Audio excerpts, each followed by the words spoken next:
This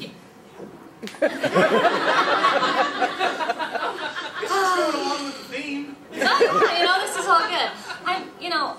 If I suddenly become limp during the evening, I guess we'll figure it out. All right, it's so good to be here. All right, woohoo! All right, yeah. No, seriously, I'm really happy I'm here because that means there's somebody at home who's doing the dinner, put them to bed, clean them up, all that stuff. Yeah, I pay really good money to have somebody else read Hop on Pop again. What the hell? Hop on Pop? And what was he thinking? I read that book and I start to snicker.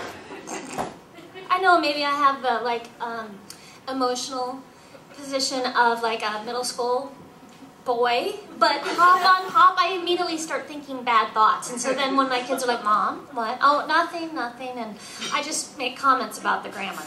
So, yeah, so the babysitter's at home and coping with my kids, and I'm really glad I'm here because there was like multiple meltdowns as I left, and I just was like running to the door. See ya! It was good. So, yeah, I've been married for 16 years. Yeah, it's pretty good, yeah. We still like each other, right? Right? We still like each other? Okay. So, 16 years, and, well, I'm guessing I'm in kind of the same boat as a lot of you, that, after 16 years, things change, right? Some of it for the better, and some of it for the worst. And so, when I thought about libido, I was trying to really hard to remember what that was.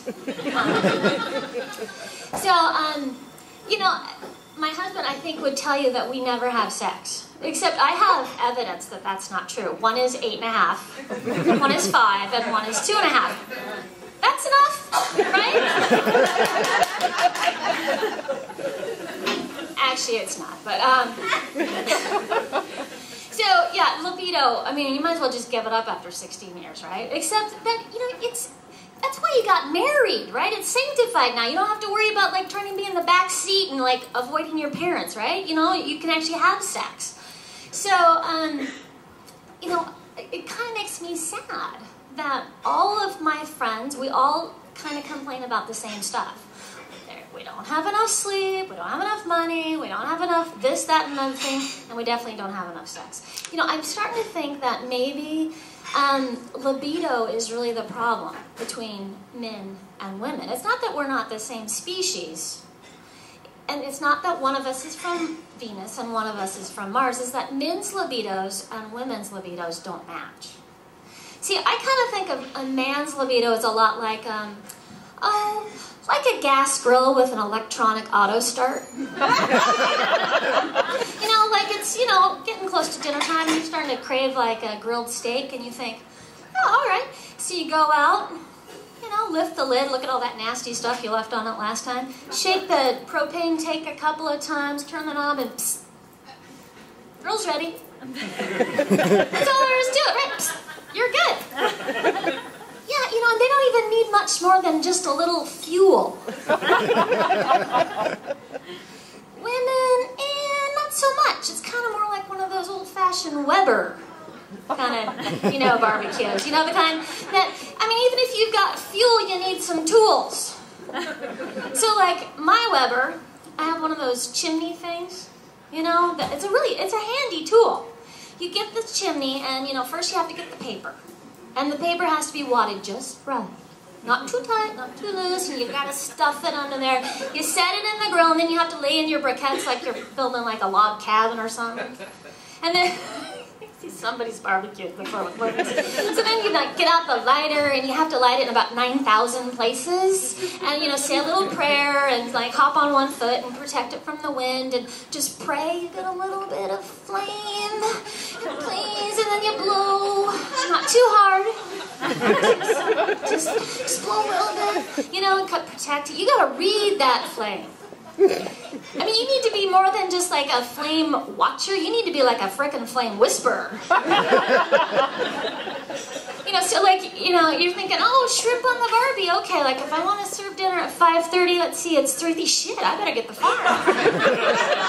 That's what women's libidos are like, right? Men, psst, you're good. Not so much for the ladies. So I think that, really that's kind of the problem for most marriages or long-term relationships is the libido's differences. They get, it causes a problem. I think from now on those divorce papers, it should say for irreconcilable libido differences. Yeah, because, guys are like, I'm ready, and the women are like, I think I need a little bit more time. And, guys, bless their little hearts. They want to help, right? Every day. They're just there for us, right? And guys, because most guys I know, they want to fix stuff. They got duct tape, they got a crescent wrench, they're good to go, right? And so you see them. I don't know, how many of you moms like to sneak out to the grocery store and it takes you 2 hours to get a loaf of bread because you read all the magazines and other stuff and find out what you can't wear? So periodically I see the guys, surreptitiously reading reading their Cosmo magazine, trying to figure out what sex is gonna, what tricks to use. And I always just want to go up and say, guy, God bless your heart, but give up on finding the G-spot. I mean, that's all good if you can do it, but finding the G-spot's not going to bring about something better than world peace. No, you need to find, okay, this is kind of a radical idea, but find the C-spot. Yeah, the C. Okay, take notes. There's a couple of you guys out there. The C spot stands for cleaning spot. See, okay, now this is true. If you want more sex, guys, clean more. Vacuuming equals sex.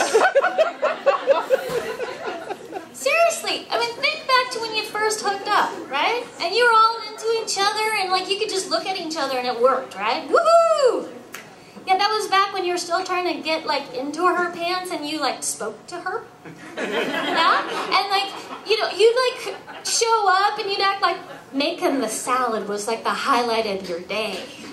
And you're all proud of yourself because you thought, hey, she's checking out my package. Dude, she was excited that you could open the package of bag salad. So, clean more. You want a blowjob? Figure out how to open the dishwasher. It's amazing. Men that come home and just go, well, look, there's stuff on the floor. I should pick it up. They're happy men because their wives are happy. So, libido differences, it's also kind of this whole, how do we, live together? Men, women, we like our world to make sense, and we need some tools, or at least some better fuel. So I also was thinking about, okay, so it's not really barbecuing season anymore, because I've been married for 16 years. But so I was thinking, all right, maybe it's okay to just go get some toys. I mean, toys are good. A lot of people are squeamish, what is that word? Squeamish about toys, but in my world, as long as they don't say Fisher Price on it, it's okay, right? So, you can order them. They come in a brown paper bag, not that I know that, but, so, you can order them off the internet. There's a couple stores just right here on Burnside, and go get some. They help. But I have to just say this. If you're going to use toys, let's keep this in mind. Okay, this is a mutually positive experience, right? It's a team sport, so to speak, right? So ladies, it's really not fair for you to consider your part of being a team player to hold the magazine. Or if you're of this, era, move the mouse. Yes? I mean, if you're naked, it helps, but you're really not a team player. So, as I run into the microphone. So you're going to want to maybe be a little bit more active. Or you could also think about, if you're using toys, role-playing. But don't forget the most important role, the cleanup person.